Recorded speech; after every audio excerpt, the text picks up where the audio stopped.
তরুণেরা বাপেরা সবকিছুই আল্লাহর জন্য হবে। হযরত ইব্রাহিম আলাইহিস সালামের কথাটা বলছিলাম। হযরত নবী ইব্রাহিম আলাইহিস সালাম ঘরে চলে আসলে আবার পরের বারে আল্লাহ হুকুম দিলে এইভাবে 10 বছর চলে যায়। কম বেশি যাওয়ার পরে আল্লাহ বললে ইব্রাহিম এবারে তুমি যাও, তোমাকে আমি ইজাজত দিলাম, তুমি তোমার বাচ্চা পরিবারের সঙ্গে থাকবে, তাদের কাছে যাবে, তাদের সঙ্গে থাকবে। এইভাবে ইব্রাহিম আল্লাহ খুশি, আল্লাহ শুকরিয়া আদায় করে এমন করে চলে যেতে লাগলো। আম্মা হাজেরা এবং বাচ্চা ইসমাইলের সঙ্গে থাকতে লাগলে রাত্রে যে ঘুমিয়ে পড়ে যে খবে দেখতে লেগেছে ইব্রাহিম তুমি আমাকে কতটা ভালোবাসো, আল্লাহ বা সব থেকে আপনাকে বেশি ভালোবাসি। এই ইব্রাহিম তাহলে তোমার কাছে সব থেকে যেটি বেশি প্রিয় ওই জিনিসটা আমি আল্লাহ আমার রাস্তায় কুরবানি দাও, সব থেকে বেশি প্রিয় সেটা কুরবানি দাও। এই যুবকেরা ভেবে দেখুন আল্লাহকে কতদিন আরা ভালোবেসেছে। একটা নবী হয়ে সমস্ত কিছু দিয়ে দিল আল্লাহর নামের ডাক শোনার জন্য, সরাসরি নিজেকেও দিয়ে দিতে লেগেছে। সেই ইব্রাহিম নবীকে আল্লাহ পরীক্ষা নিয়েছিল, এই ইব্রাহিম তোমার মহব্বতের জিনিসটা আমার রাস্তায় কুরবানি দিয়ে দাও। হযরত ইব্রাহিম আলাইহিস সালাম পরের দিন উঠে 100 দুম্বা কুরবানি দিয়েছিলেন। আবার দ্বিতীয় রাতে খব দেখতে লেগেছে, আবার পরের দিনে 100 কুরবানি করতে লেগেছে। ইখতিলাফ রয়েছে 300 বা 200 এমন করে কুরবানি করে দিয়েছিলেন।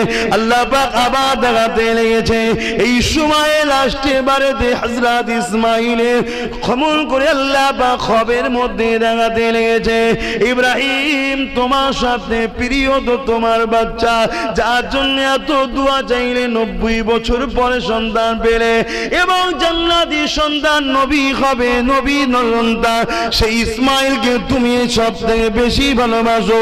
এটা দেখার পরে পরের দিনেতে হযরত ইব্রাহিম আলাইহিস সালাম নিয়তটা করে নিলে আমি আমার আল্লাহর জন্য সব করতে পারি। আমার আল্লাহ যখন আমার বাচ্চাকে পছন্দ করেছে আমি ইব্রাহিম দেরি করব না, আমি আমার বাচ্চাকেও আল্লাহর জন্য কুরবানি জবা করে দেব।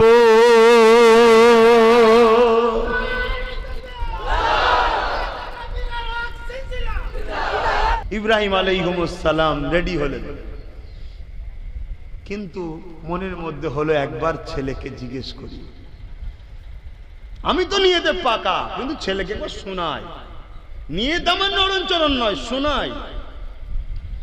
এটাও আল্লাহর ইচ্ছা যে তোমায় কি বাচ্চা দিয়েছি তুমিও জেনে নাও ইব্রাহিম, তুমি এক আমায় ভালোবাসো তা নয়, তোমার বাচ্চাটাও আমায় ভালোবাসে, তোমার থেকে বেশি ভালোবাসে তারও প্রমাণ হয়ে যাবে। জোরে বলুন সুবহানাল্লাহ, নাউজুবিল্লাহ। ভুল মানে নেবেন না, একজন জবাই করছে একজন জবাই হচ্ছে, দুটো প্রেম কিন্তু আসমান জমিনের পার্থক্য।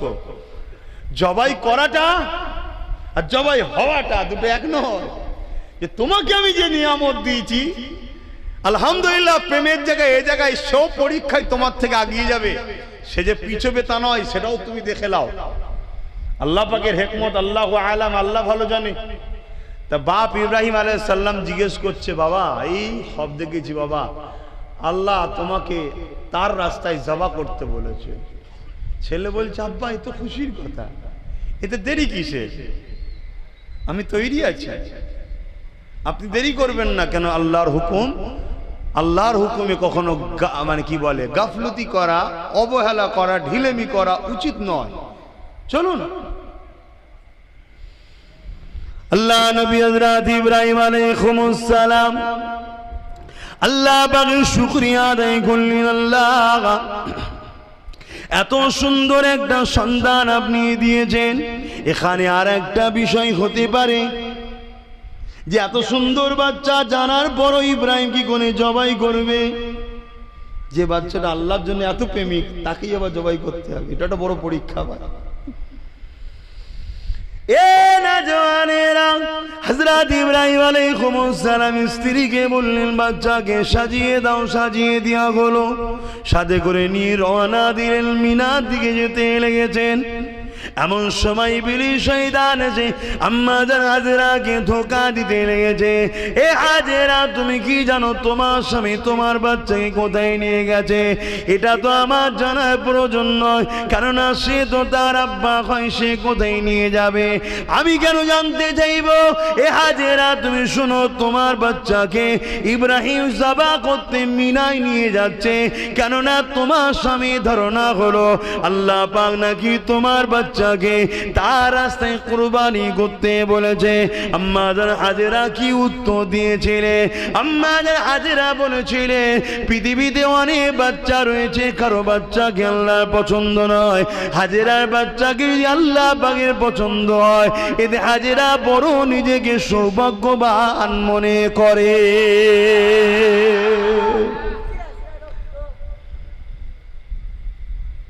যুবক,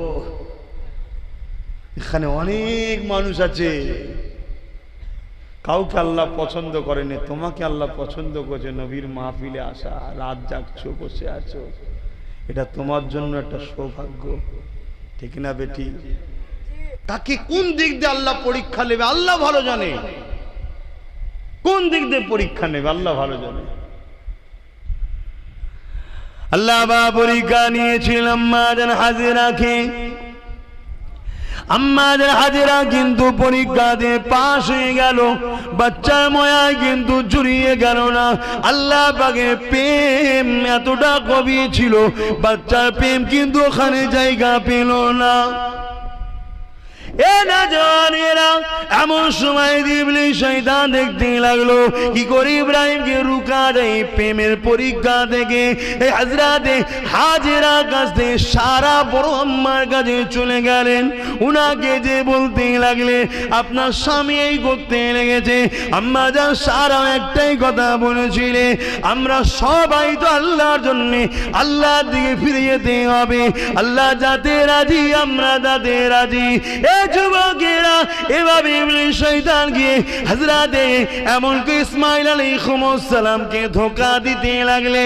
ইসমাঈল আলাইহিস সালাম বলেছিলেন, এই ইবলিস দূর হয়ে যা, আমাকে আমার আল্লাহ পাক সব বলেছে, আমি খুশি মনে আল্লাহ পাকের প্রেমে নিজেকে কুরবানি হতে এসেছি।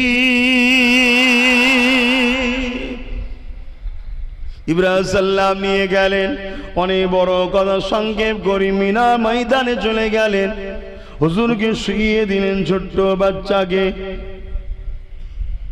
শুইয়ে দেওয়ার পরে বললেন, আব্বা জান চোখে কাপড়টা বেঁধেলেন কেন? যত আপনি আব্বা আমি সন্তান, বাপ বেটার ময়া তো আল্লাহ পাকের দান, না জানি আপনার জবাই করতে গিয়ে হাতটা যদি কেঁপে যায়, আর আল্লাহ যদি বলে, ইব্রাহিম রে কেমন তুই আমায় ভালোবাসলি, আমার এই দিওয়ানি আমদকে আমার জন্য জবাই করতে হাত কাঁপলো কেন? কি বাচ্চা! আর আমাদের বাচ্চা হলো তো ইট মেরে মাথা ফেটিয়ে ফেলতো আমাদের। গরুগুলো গুঁতোচ্ছে, অনেক গুঁতোবে না।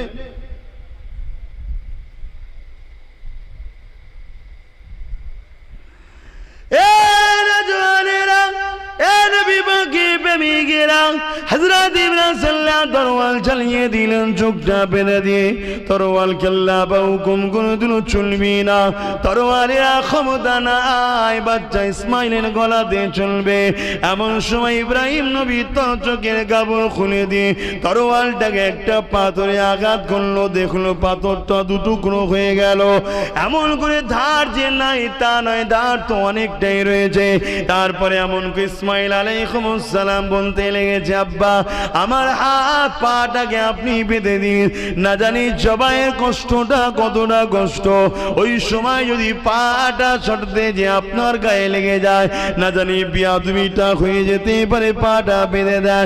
পাটা বেঁধে দিয়া হলো, আবার জবাই শুরু করা হলো, কিন্তু আল্লাহ হুকুম করে দিয়েছে আমার ইসমাইলের গলায় চলবে না, তরোয়ারের ক্ষমতা নাই, কি করে চলতে পারে, এই জন্য আবার কাটলো না। ইব্রাহিম ইব্রাহিম নবী তরোয়ালটাকে এমন করে পাথরের উপরে আবার আঘাত দিল, পাথরটা দুটুকরো হয়ে গেল। ওই সময় ইসমাইল নবী আব্বাজানকে বলতে লেগেছেন, আব্বাজান আরেকটা কথা। কি কথা? আমার এমন করে পার হাতটা খুলে দেন। কেন রে বাবা? না, দুনিয়ার মানুষ বলতে লাগবে ইসমাইল তার আল্লাহকে এতটা ভালোবাসতে পারেনি যে হাত পা বেঁধে তার বাপ জোর করে জবাই করে দিয়েছে। তাই আপনি হাত পা খুলে দেন, নাই বলবো বাপ জোর করে জবাই করেছে। খুলে দেন, খুলে দিয়েছে। এ নওজওয়ানেরা, এমন করে দ্বিতীয়বার যখন বিসমিল্লাহ আল্লাহু আকবার বলে যখন ছুরিটা চালায়, পশুর গলায় যখন ছুরি চালায়, আমরা দেখি কুরবানির পশু থেকে একটা আওয়াজ হয় কাটার, এবং রক্ত পিচকিতে পড়ে হাত মায় ভর্তি হয়ে যায়। ইব্রাহিম নবীর এমন করে বুঝতে পেরেছে জবাই হয়ে গেছে বাচ্চা, চোখে কাপড় বাঁধা, কিন্তু চোখটা খুলে আসমানে দিয়ে বলেছে আলহামদুলিল্লাহ আল্লাহ, আমি ইব্রাহিম পেরে গেছি আপনার পরীক্ষায়, নিজের বাচ্চাকে জবাই করে দিতে পেরে গেছি। ঘুরে দেখে না বাচ্চা দাঁড়িয়ে আছে, আল্লাহ বা একটা জান্নাতি পশুকে কুরবানি করে দিয়েছে। আমার আল্লাহ জানিয়ে দেয়, ইব্রাহিম রে, তুমি তো প্রেমে পাস করেছো, কিন্তু আমি ইসমাইলকে নবী বানিয়েছি, ওকে আমি আল্লাহ কামিয়াবি দান করে দিয়েছি।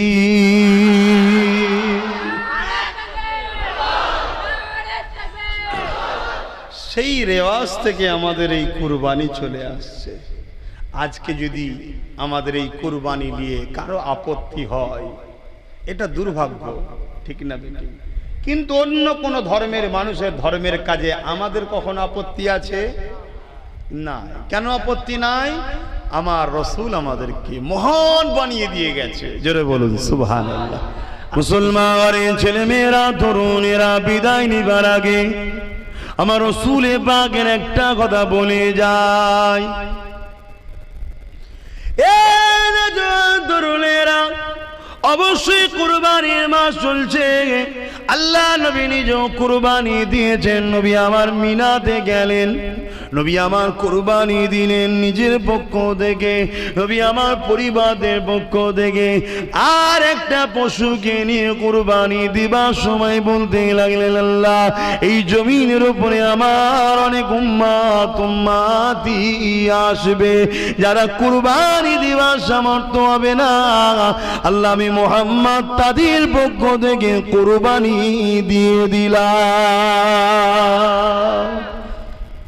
কত ভালোবাসা আমাদেরকে আল্লাহ, যাকে যেমন সামর্থ্য দিয়েছে, কেউ 30, কেউ 40, কেউ 50, কেউ 1 লাখ, কেউ 5 লাখ, কেউ 10 লাখ, কেউ 30 লাখ, কেউ 1 কোটি টাকা সম্পদ দিয়ে গরু কিনেছে, মোষ কিনেছে, দুম্বা কিনেছে, উট কিনেছে, খাসি কিনেছে, যার যেটা অকাত আছে, যার যেটা পছন্দের খাদ্য, যে বস্তু কোনো খাওয়া হালাল, সেই পশুর মধ্যে যে কোনো একটা পশু কুরবানি দিতে পারেন। আপনি ছাগল খাসি দিতে পারেন, মোষ দিতে পারেন, দুম্বা দিতে পারেন, গরু দিতে পারেন, যেটা আপনার পছন্দ। তবে ইসলাম শরিয়াতের নিয়ম হচ্ছে নিখুঁত পশু দিতে হবে। আপনি বাজারে গিয়ে আপনার আওকাত আছে, এটাকে 30,000 টাকায় কিনতে পারতাম, কিন্তু আপনি দেখে দেখে এমন একটা কিনছেন যেটা ভ্যানে নিয়ে এলে ভালো হয়, এটাকে বলা হয় কুঞ্জুস। কথা বুঝে আসছে না? নিখুঁত সুন্দর। আমার আল্লাহ পাক আপনার এই পশুটা নেবে না, গোস্ত নেবে না, রক্ত নেবে না, চামড়া নেবে না, কিছুই নেবে না। এখানে দুটো জিনিস হচ্ছে, একটা হচ্ছে আপনার মেহনতের টাকা, আপনি কুরবানি দিচ্ছেন, আল্লাহর রাস্তায় খরচ করছেন, এবং ওই পশুটাকে আপনারা নিজেদের মধ্যে সকলে মিলে একসাথে বন্টন করে খাওয়া দাওয়া করছেন, আনন্দ করছেন। আল্লাহ পাক নেবে কিন্তু আপনার নিয়তটা, আপনার পছন্দ, আপনার নিয়ত, আল্লাহর উপরে প্রেম। এবং এটা ইব্রাহিম আলাইহিস সালামের একটা সুন্নাতের স্বভাব হবে। জোরে বলুন সুবহানাল্লাহ। কারণ ইব্রাহিম নবীকে আমার আল্লাহ পরীক্ষা নিয়েছিলেন, তবে আব্বাকে যে পরীক্ষা নিয়েছেন ওই পরীক্ষা যদি আল্লাহ আমাদের নেয় তো অবস্থা কেমনই হবে? কখনোই সম্ভব নয়, আল্লাহ নেয়ও না। কোন লোককে তো আল্লাহ খবে দেখায়নি যে তোমার বাচ্চাকে আমার রাস্তায় কুরবানি দাও। কেউ করবে নাকি? যে মানুষ আমরা নিজের বাচ্চা ঘুমালে ফজর বেলা তুলি না, যাহারে বাচ্চা ঘুমোচ্ছে ঘুমোক, নামাজ কাজা হচ্ছে হোক, তাকে যদি আল্লাহ খবে দেখায় যে তোমার বাচ্চা কুরবানি দাও, মনে হয় বাপ দেবে? ওই জন্য আল্লাহ পরীক্ষাও লাইনে যে বান্দা ফেল করবে। সামান্য সামান্য পরীক্ষা নাই। কি দেখা যাচ্ছে রাস্তায় একটা 100 টাকার নোট পড়ে আছে, ওটা পরীক্ষা চলছে। ওই লোকটা যে ছাড়তে পারে না, তাকে যদি আল্লাহ পাক বলে তোমাকে নিজের বাচ্চাকে কুরবানি দিতে হবে, সে দেবে মনে হয়? হযরত আব্বাজান ইব্রাহিম আলাইহিস সালামকে আল্লাহ পরীক্ষা নিয়েছিলেন এই মাসে। কি পরীক্ষা? বিবাহ হয়েছিলেন, বিয়ের 60 বছর কেটে যাবার পরও একটা সন্তান হয়নি। আল্লাহ পাকের কাছে অনেক কাঁদাকাটি করার পরে 90-এর কোটা পার হওয়ার পরে একটা সন্তান হয়েছে। আর এটাও শুনে রেখে দেন, আগেকারের মানুষ 2000, 1500, 1200, 800, 900 বছর করে বাঁচত। কথা শুনছেন তো? হ্যাঁ, বাঁচত। আব্বাজানের 90 কোটা পার হয়ে যাবার পর আল্লাহ পাক তিনাকে একটা সন্তান দিয়েছে।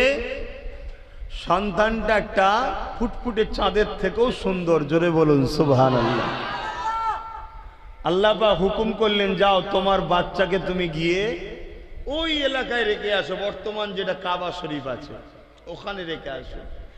আম্মাজান হাজেরা হুজুর কি ইব্রাহিম আলাইহিস সালাম আব্বাজান আমাদের রেখে যখন ফিরে আসছে যে তুমি এখানে থাকো, আমি চলে যাচ্ছি। আম্মাজান জিজ্ঞেস করছে তার মানে? এখানে ঘর নেই, কিছুই নাই, পানি নাই, মানুষজন নাই, মরুভূমি পাথর এলাকা, আপনি এখানে আমায় রেখে যাচ্ছেন? তবে আমি জানতে চাই যেটা আপনার হুকুম না আল্লাহ পাকের হুকুম? হযরত আব্বাজান ইব্রাহিম আলাইহিস সালাম বলেছিলেন, আমার প্রাণের স্ত্রী হাজেরা, এটা অবশ্যই আমার আল্লাহর হুকুম। আম্মাজান তখন বলেছিলেন, যান, নিশ্চিন্তায় যান, আপনার থেকে অনেক বেশি আমার অভিভাবক আপনার থেকে অনেক বেশি আপন হলেন আমার আল্লাহ। জোরে বলুন সুবহানাল্লাহ।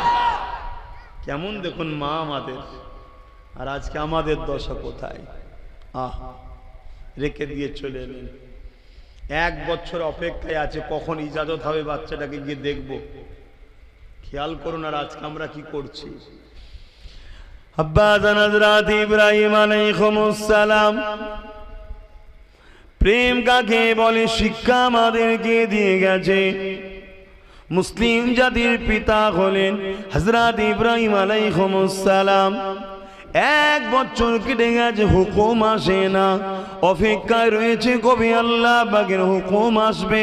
এমন সময় 1 বছর পর হুকুম এসেছে, হে আমার খলিল ইব্রাহিম, যা, আমি আল্লাহ হুকুম দিলাম, তুমি তোমার বাচ্চাকে একবার দেখতে যাও, তবে মনে রাখবে কাছে যেতে পারবে না, দূর থেকে উটের পিঠে চেপে দেখবে।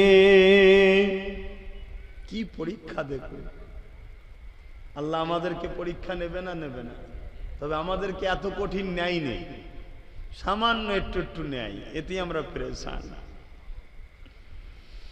আব্বাজান হযরত ইব্রাহিম আলাইহিস সালাম এই হুকুমটা পাওয়ার পরে উঠে পিঠে চেপে হুজুর আমার রওনা দিয়ে দিলেন। দূর থেকে দেখতে লেগেছে হযরত ইব্রাহিম আলাইহিস সালাম নিজের বাচ্চাকে, 1 বছরের বাচ্চা ইসমাইল আলাইহিস সালামকে দেখে। জানটা বড় ছিঁড়াছিঁড়ি করে, কতটা দোয়া চাওয়ার পরে এতদিন পরে আল্লাহ পাক একটা সন্তান দিলেন। হুকুম আল্লাহ রেখে আসতে হবে, রেখে এসেছি। 1 বছর পর যদি এসেছি, কাছে যাওয়ার হুকুম নাই, যেতে পারবো না এবং বেশি গুণ থাকতে পারবে না। আওয়াজ এসে যায়, ইব্রাহিম রওনা দাও। আবার আব্বা জান দেরি না করে আল্লাহকে খুশি করার জন্যে আবার হুজুর আমার ফিরে আসলে।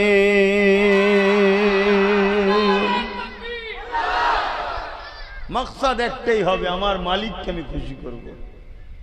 জিবরাইল আলাইহিস সালাম বলছেন, আল্লাহ আপনি এমন একজনকে বন্ধু বানিয়েছেন যে তো দুনিয়াদার, দেখুন কত মেষ পালন করছে। আল্লাহ পাক ওই সময় জিবরাইল আলাইহিস সালামকে আল্লাহ পাক বললেন, তুমি আমার ইব্রাহিম সম্বন্ধে কি বলছো? না আল্লাহ এই যে দেখুন না, ইব্রাহিম আমার খলিল হয়, আমার বন্ধু হয়। খলিল মানেও বন্ধু, বন্ধু হয়। আল্লাহ পাক কি করে হয়? সে তো দুনিয়াদার। তুমি পরীক্ষা নিতে যাও, মানুষের সুরাতে যাও, ইব্রাহিমের বাড়ির সামনে দিয়ে যাবে, যাবার সময় একবার আমার নামটা শুধু আওয়াজ দিয়ে ডাকবে। জিবরাইল সাল্লাম মানুষের সুরাত ধরে আসছে, ইব্রাহিম আলাইহিস সালাম ঘরের মধ্যে রয়েছেন। হযরত জিবরাইল সাল্লাম মানুষের সুরাত ধরে এসে যখন একবার ডাক দিয়েছেন আল্লাহু আকবার, হযরত নবী ইব্রাহিম আলাইহিস সালাম সঙ্গে সঙ্গে বাইর হলেন। বাইর হওয়ার পরে বলেছিলেন, কে আমার মালিক কে ডাকে, কে আমার ইয়ার কে ডাকে, কে আমার ভালোবাসা কে ডাকে, কে আমার রব কে ডাকে। হযরত জিবরাইল মানুষের শোনাতে বলেছিল, কেন আমি ডেকেছি? এ যুবকেরা, ইব্রাহিম সাল্লাম বলেছিল আর একবার ডাকো। হযরত জিবরাইল সাল্লাম মানুষের শোনাতে তখন বলেছিলেন, কেন তোমার কথাই ডাকবো, আমার মুর্শি আমার যখন ভালো লাগবে তখন ডাকবো। হযরত ইব্রাহিম সাল্লাম বলেছিলেন, তুমি যদি আমার রব আমার মুনিবকে একবার ডাকো তাহলে আমি তোমাকে অনেক পুরস্কার দেবো। কি দেবে?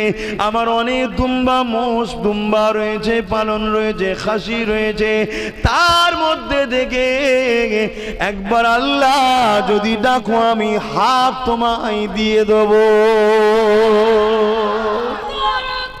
আল্লাহ। আর আজকে আমরা কি করছি? সেই বাপেরই ছেলে তো, মুসলিম জাতির পিতা তো ইব্রাহিম সাল্লাম। আমাদের বাপ আল্লাহকে কত ভালোবাসে।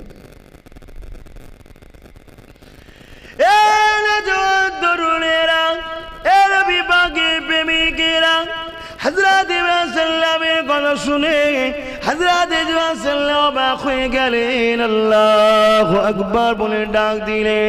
ইব্রাহিম সাল্লাম নিজে যত পশু ছিল তার মধ্যে থেকে আপ দিয়ে দিল, ওই পশুগুলোকে নিয়ে ইব্রাহিম সাল্লাম আগাতে লাগলে।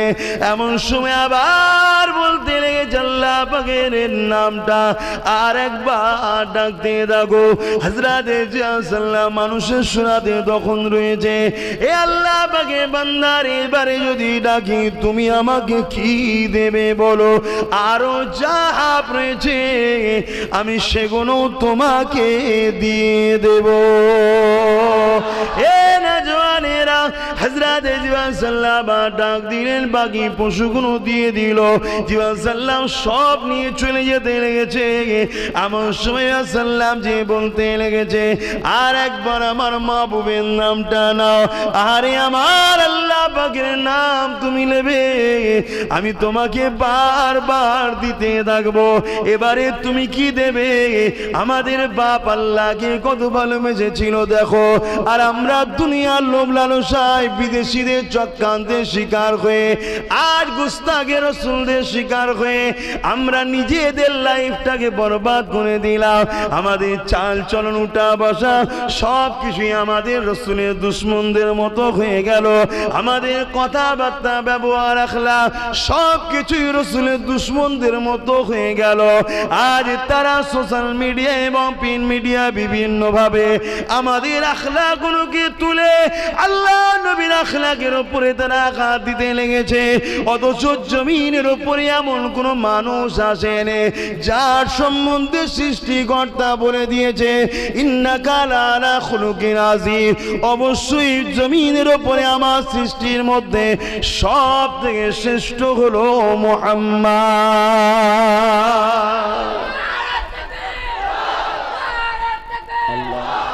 সেই নবীর উম্মত আজ আমাদের আখলাক দেখুন কেমন। লোক আমাদের দেখে নবীকে ছোট বড় কথা বলছে। আহা, আমার রসুলের মাথায় যে নোংরা ফেলতো সে বিমার রসুল তার যে সেবা করেছে। রসুলের রাস্তায় যে কাঁটা বিছাতো সে বিমার রসুল তার গিয়ে সেবা করেছে। লড়াইয়ের ময়দানে হাজার হাজার লোক নিয়ে রসুলকে মারতে এসেছে যারা, মরুভূমি এলাকা, পানি নাই, পানির কুয়া নবীর কাছে, লোক পাঠিয়ে দিয়ে নবীর কাছে পানি চেয়েছে, জানের দুশ্মনকে নবী পানি পান করিয়েছে। জোরে বলুন সুবহানাল্লাহ। আর আজকে আমরা মায়ের পেটের ভাইকেও সুযোগ পেলে ছাড়ছি না, ওকে ঝরে দিতে পারলে সব জমিনটা পেয়ে যাব। কত আমরা খারাপ হয়ে গেলাম। আসুন ভাবুন, আমরা বলবো আপনারা শুনবেন, সুবহানাল্লাহ আল্লাহু আকবার দিয়ে চলে যাবেন, বেকার বলবো না, কিছু নেকি পাবেন। কিন্তু নেকিটা নিয়ে যাওয়ার জন্য পাত্রটাও দরকার। তো সেই পাত্রটা হলো মুহাম্মদ রাসূলের প্রেম, ঈমান। আবেরা নওজওয়ান তরুণেরা, হযরত ইব্রাহিম আলাইহিস সালামের কথা বলছিলাম। এ নওজওয়ানেরা, হযরত জিবরাইলকে যখন আবার বলে তুমি আবার আমার আল্লাহ পাকের নামটা নাও, হযরত জিবরাইল মানুষের শোনাতে তখন কি দেবেন আপনি? আমি যদি আল্লাহ পাকের নাম লি, কারণ আপনার যা ছিল সবই তো দিয়ে দিয়েছে।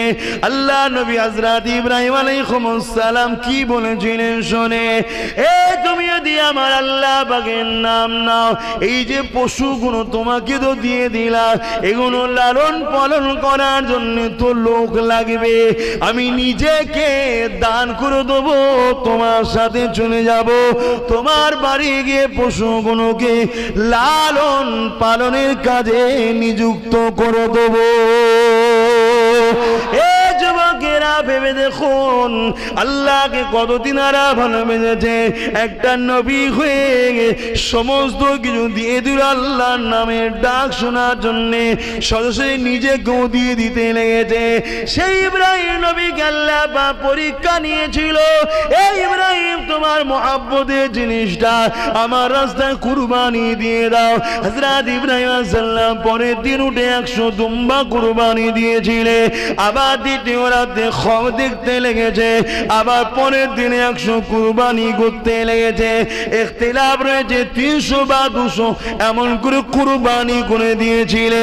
আল্লাহ পাক আবার দেখাতে লেগেছে, এই সময়ে লাস্টে বারেতে হযরত ইসমাঈলের খমন করে আল্লাহ পাক খবের মধ্যে দেখাতে লেগেছে, ইব্রাহিম তোমার সাথে প্রিয় তো তোমার বাচ্চা, যার জন্য এত দোয়া চাইলে 90 বছর পরে সন্তান পেলে এবং জান্নাতি সন্তান নবী হবে, নবী সন্তান, সেই ইসমাঈলকে তুমি সবথেকে বেশি ভালোবাসো। এটা দেখার পরে পরের দিনেতে হযরত ইব্রাহিম আলাইহিস সালাম নিয়তটা করে নিলে, আমি আমার আল্লাহর জন্য সব করতে পারি, আমার আল্লাহ যখন আমার বাচ্চাকে পছন্দ করেছে, আমি ইব্রাহিম দেরি করব না, আমি আমার বাচ্চাকেও আল্লাহর জন্য কুরবানি জবা করে দেব।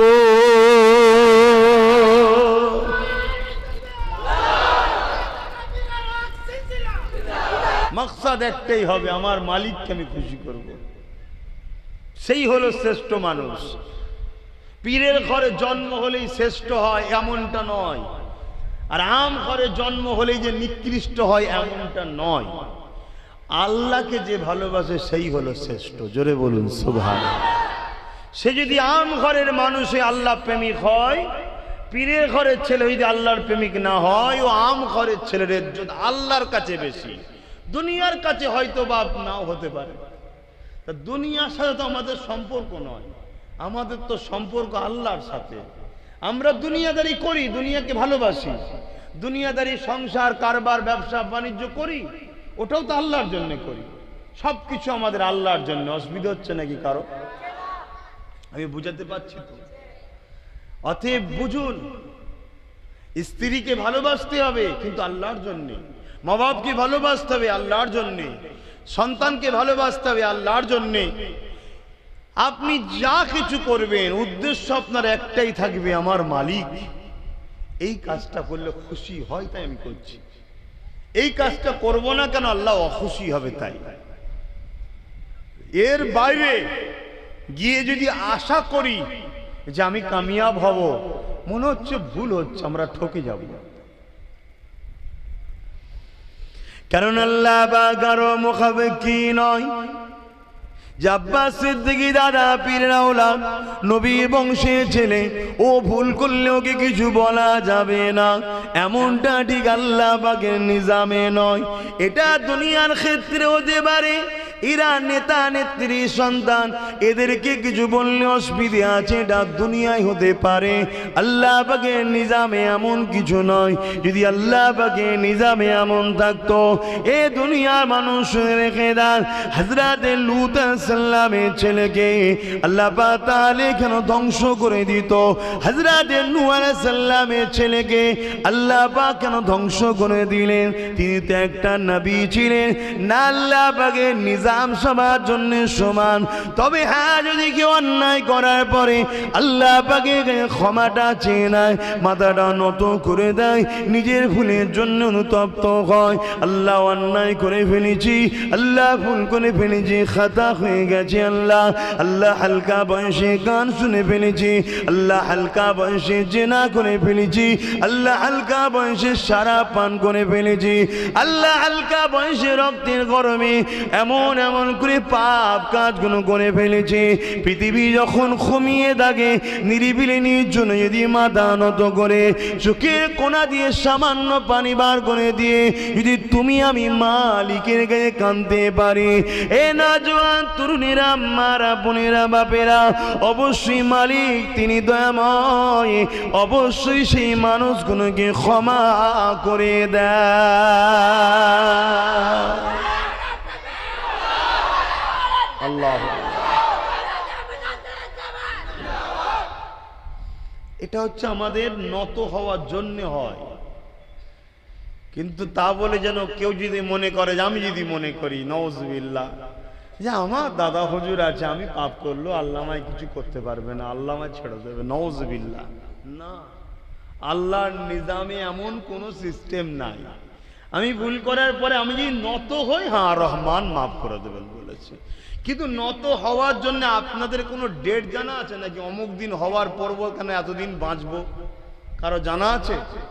তাহলে যে মুহূর্তে জানতে পারছেন, ওই মুহূর্তেই নত হওয়ার জন্য চেষ্টা করুন, কেননা সময় কাউকে টাইম দেবে না।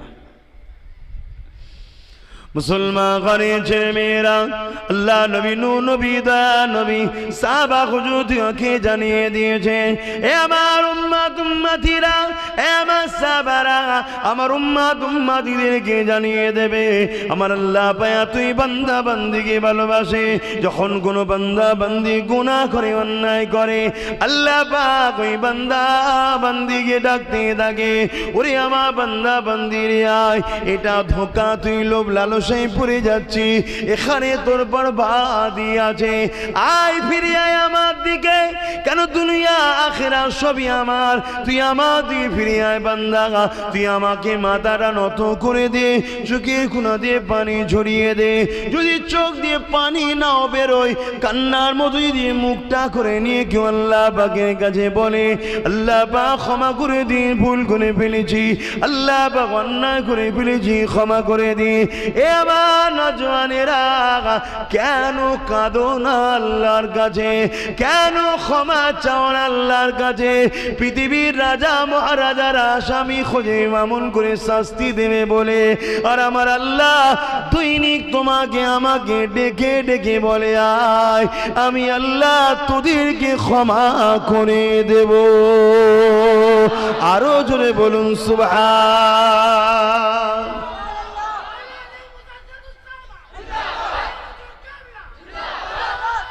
আল্লাহ,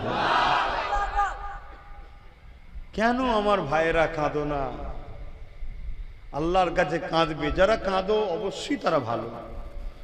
ভুল মানুষের হয়, তাই তো আল্লাহ বলেছেন যে আমি তোদেরকে মাফ করব। যদি ভুল না আমরা করতাম তাহলে মাফটা কে করবেন? কিন্তু যারা কাঁদে না, আল্লাহর কাছে ক্ষমা চাই না, আফসোস তাদের জন্য। চেষ্টা করো, যদি কান্নার মতো চোখ দিয়ে পানি নাও আসে, কান্নার মতো মুখ করো, নিরিবিলি নির্জুমে তাহাজ্জুদের নামাজ পড়ে কখনো কখনো কাঁদো, বা ঈশার নামাজ পড়ে সবাই ঘুমিয়ে বলল, সবাই মসজিদ থেকে বাইরে হয়ে যাক, তুমি একটু লেটে বাইর, বা ঘরে এসে নফল সুন্নাত পড়া বেশি স্বভাব, মসজিদের থেকে ঘরে নফল সুন্নাত পড়লে বেশি সওয়াব। কেন ঘরকেও নামাজের আবাদ করতে হয়, কিন্তু ফরজ নামাজ মসজিদে জামাতের সঙ্গে পড়লে একা পড়ার থেকে 27 গুণ সওয়াব বেশি। জোরে বলুন সুবহানাল্লাহ। তোমার মনের মধ্যে কি হচ্ছে সব তিনি জানেন, আমার মনের মধ্যে কি হচ্ছে সব তিনি জানেন। তিনি যদি খুশি হয়ে যায় তা আবার কে তোমায় রুদিবে? সব তো তিনার। আহা, তবে হ্যাঁ, আলেমদের সঙ্গে থাকলে লাভ আছে। কেননা আলেমরা হলো নবীদের ওয়ারিস। আল উলামা ওয়ারাসাতুল আম্বিয়া। আর এক রাতে আল্লাহ নবী জানিয়ে দিলেন, কিয়ামতের দিনে আল্লাহ আওয়াজ দিয়ে বলে দেবে, আলেমদের সম্বন্ধে ঘোষণা দেবে, হিসাব নিকাশ হতে লাগবে। জান্নাতীরা জান্নাতে চলে যাবে, জাহান্নামীরা জাহান্নামে চলে যাবে। কিন্তু আল্লাহ পাকের আরশ আজিমের নিচে একদল বান্দারা দাঁড়িয়ে থাকবে।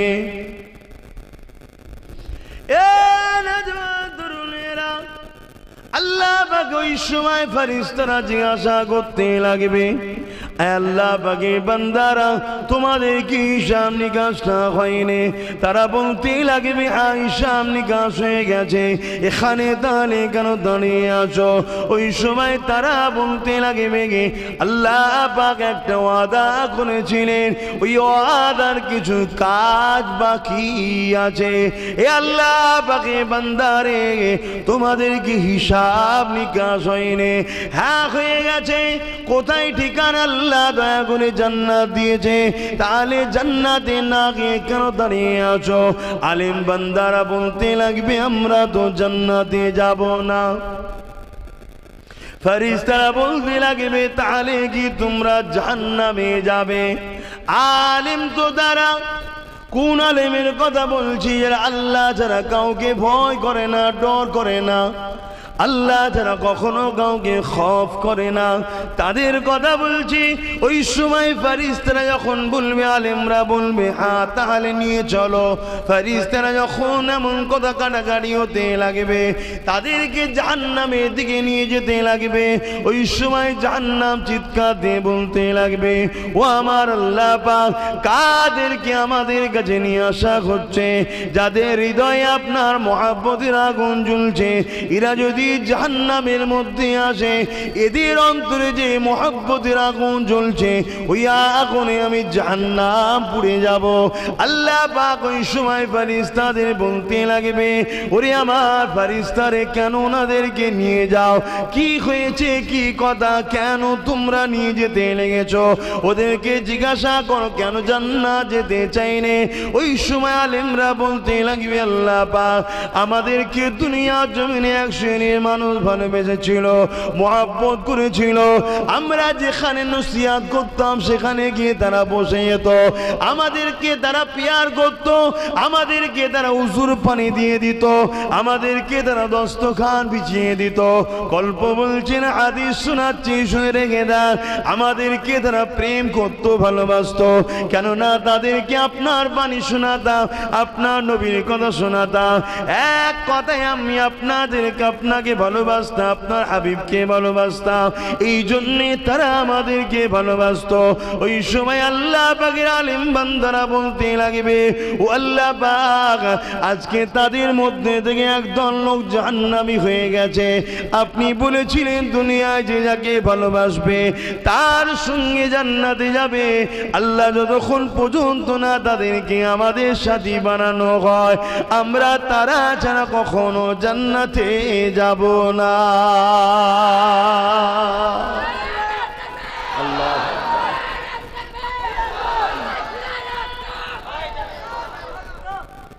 অবশ্যই খুশির কথা শুনে তাকবীর দেওয়া, সুবহানাল্লাহ বলা, এটা অবশ্যই ভালো জিনিস। সময় দিকে খেয়াল রেখে একটু বলতে দেন। আল্লাহ পাকের আলেম বান্দাদের এই কথা শুনে আল্লাহ বলবে, ফেরেশতা ওরা সত্য বলছে, আমি তো ওয়াদা করেছিলাম দুনিয়ায় যে যাকে ভালোবাসবে তার সঙ্গে থাকবে, আজ আমার আলেম বান্দাদেরকে যারা ভালোবেসেছিল, ভালোবাসাটা কার জন্য হয়? আল্লাহর জন্যে।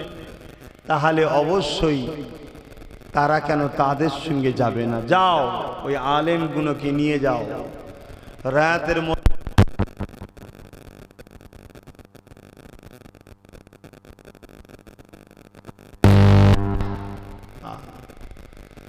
আলেমদের সঙ্গে উঠা বসা করবেন।